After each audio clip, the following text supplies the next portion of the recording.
trauma. Your body has to stop the trauma at some point. And so, and the traumas are not my own. They're people that I love, which is why leaving, I like I said, it was my desperate attempt to try and save myself. And for those who just heard that I, was struggling with that and felt like that's selfish, and it every time I hear people talk about that, about it being selfish, the person who's selfish is the person who doesn't care how much pain somebody else is in. As long as it's not your pain, as long as you're not dealing with it. You know what I mean? If you think about it, if you lost a marriage or a loved one, and you're grieving and you're grieving, or you just got robbed or anything else, violated in some way, your body goes into fight or flight mode. Would that be the time that you wanted somebody to tell you, oh, you just need to have faith, you need to be stronger, you need to this or that? That's what people have been doing. And the reality is that this is my strong. This is my strong, trying to love myself enough to say, you know what, God, let me just go and it just be me and you, so we could try and fix this body. And yes, I could have went into a mental hospital, but how are they going to fix me more than God can fix me? Just getting away from the issue. Well, getting away from the issues. It's not one issue. And this wasn't just over one thing. This was a combination of a lot. I came back home and, I was just tripping. I was grieving because it's like a part of me is like, gosh, I would just love to share this with somebody. I would love whatever. But then I'm actually struggling with feeling guilty for when I'm happy, or when I'm like, oh, this is nice, oh, I really like it, oh, this, blah, blah. And then I'm struggling with feeling guilty as if I'm doing something to somebody, After the fair, I went to downtown because they were having some kind of wine event. And even though I don't like wine, I wanted to go and see what was going on and where the people were. And it was really, really nice, actually. And I got to really see a lot of the, touristy stuff. I saw the Laurel sign. And believe it or not, even though I'm in the South, I haven't actually had any Southern food yet, which is kind of sad. But I just have not been really having a big appetite. And then by the time I'm like, oh, I'm hungry, it's the end of the day, like everything's closed. But yesterday, I got to go into Erin's scent library, which I remember the episode when she actually did that, said that she wanted to do that. And I was like, what does that mean? And so yes, it's a candle store, but it's not really just a candle store, because each scent is like morning, or like I got one for the morning time that's like a coffee kind of latte smelling one, but it doesn't just, I can't explain it, but it's beautiful. And she did a really good job with all the different scents.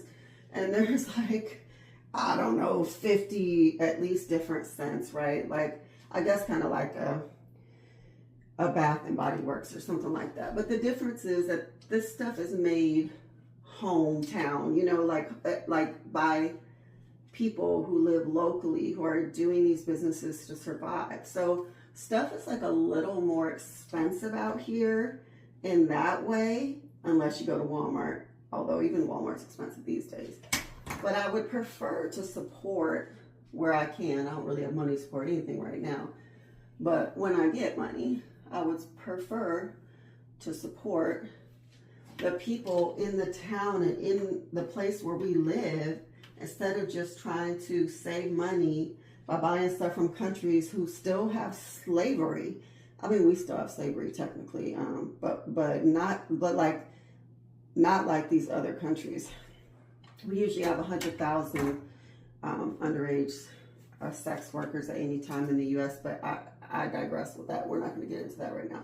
I'm just having a hard time because I know that it's hard for me to be happy when other people are suffering or sad. I deal with that anyway. So dealing with a family member who texted me, don't send me any more videos, you're dead to me, because of how I left. Like, although I knew that some people would get upset, like, that is so toxic and extreme. Like, clearly you need therapy, but that doesn't change the fact that it hurts my heart. I don't want to be the cause of anybody's pain. I really don't. It might not seem like it, but I don't. And so I'm going to try again today. I'm getting ready. I'm about to go try a new church.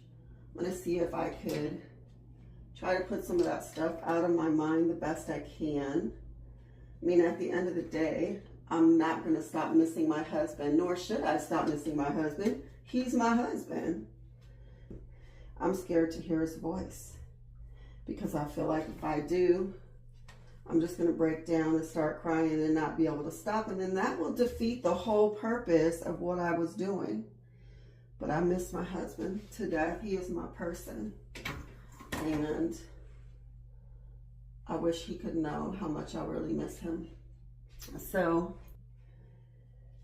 pray for me. Also, a few of my friends asked me to make a wish list of what I need, like a housewarming thing. And I'm like, okay. Like, that would be great, but I also know that this situation is so weird that there's going to be people who are offended by that too. But I do need stuff. I did find out the hard way. When I went to try to, I was like, oh, I'll make an egg yesterday. And then the pan like had one of those zip tie things on it. So I couldn't actually open it because I hadn't bought scissors. So every day I'm figuring out something else I didn't buy. But so if you're interested and you want to send me anything to support me, you do not have to. I'm not even asking you to. Just that since people have asked me, I did put a wish list together and I'm putting it in the description box. You can ignore it. I'm not asking. But I just want everyone to know that this is where I'm at right now, and I'm going to go hopefully see if I could have some time with God at church and meet some more people, and I'll let you know how my day went later. Thank you.